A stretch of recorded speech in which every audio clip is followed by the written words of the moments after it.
Hi സഹോദരങ്ങളെ, ഈജിപ്ഷ്യനിലെ സുന്ദരി എന്നറിയപ്പെടുന്ന Egyptian Fayoumi മുട്ടയ്ക്കും ആദായത്തിനും വളർത്താൻ നമുക്ക് അതിൻ്റെ ആദായം കിട്ടുന്ന നല്ലൊരു കോഴിയാണ്. വഴിയിനത്തിൻ്റെ കാണാനും നല്ല നാടൻ കോഴിയെ പോലെ അല്ല, കാണാനും നല്ല ഭംഗിയുള്ള കൂട്ടത്തിലാണ്.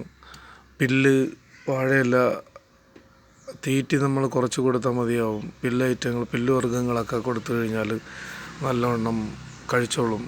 അങ്ങനെ ഇനത്തിൽപ്പെട്ട ഒരെണ്ണമാണ് ഫയോമീസ് എല്ലാവരും വളർത്തി കഴിഞ്ഞാൽ ആദായം കിട്ടും. നിങ്ങൾ കണ്ടാൽ തന്നെ അറിയാൻ പറ്റും.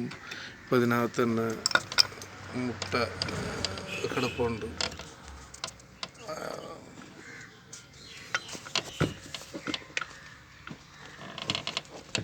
ഇതിൻ്റെ വാല്യൂസ് ഇപ്പോൾ കേരളത്തിലുള്ള ഒട്ടുമിക്ക പേർക്കും ഇതിന് പേരുള്ളവരാരും ചെയ്യുന്നില്ല എന്ന് തോന്നുന്നു. ചെയ്യാനായിട്ട് അറിയില്ലായിരിക്കാം, എന്തോ അറിയില്ല. പക്ഷേ ഞാനിപ്പോൾ ഫയോമീസ് അതുപോലെ തന്നെ നാടൻ കോഴികളും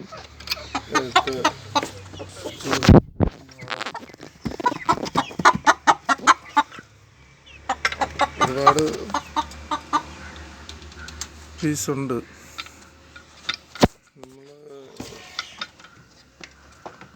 കൂട് വൃത്തിയാക്കണം. ഞാനിന്ന് പൊടി ഇട്ടിട്ടില്ല. നമ്മൾ മരപ്പൊടി ഇട്ട് കഴിഞ്ഞാൽ അത് മതിയാവും. ഡെയിലി കൂട് ക്ലീൻ ചെയ്യുക. മുട്ടക്കോഴിയുടെ തീറ്റ കൊടുത്താൽ അത് മതിയാവും. അതിന് മുമ്പ് പുല്ല്, വാഴയിലയൊക്കെ കൊടുത്തു കഴിഞ്ഞാൽ നല്ലതാണ്.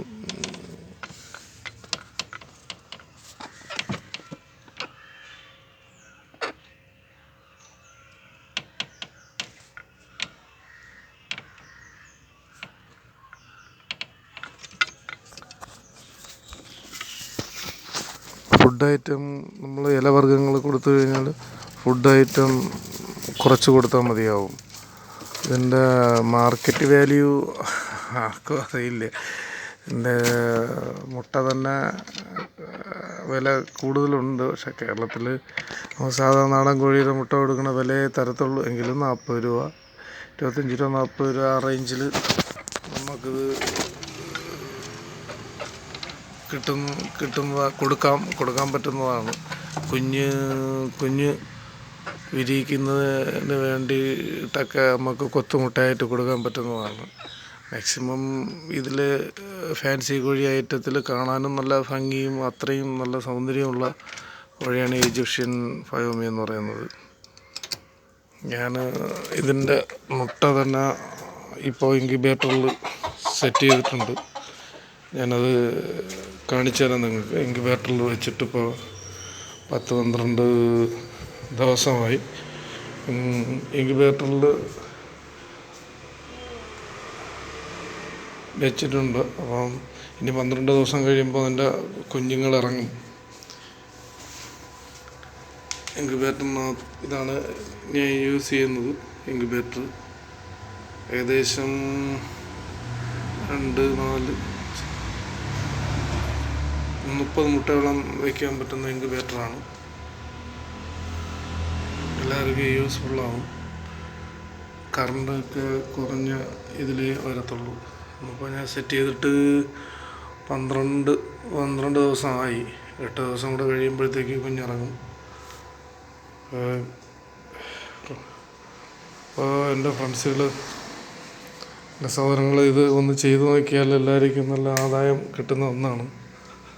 മാക്സിമം സാധാരണ മലയാളികളെ സംബന്ധിച്ചിടത്തോളം മലയാളികൾ നാടൻ കോഴി മാത്രമേ ചെയ്യാറുള്ളൂ. ഫാൻസി ഐറ്റം ബിസിനസ് നടക്കില്ല. അല്ലെന്നുണ്ടെങ്കിൽ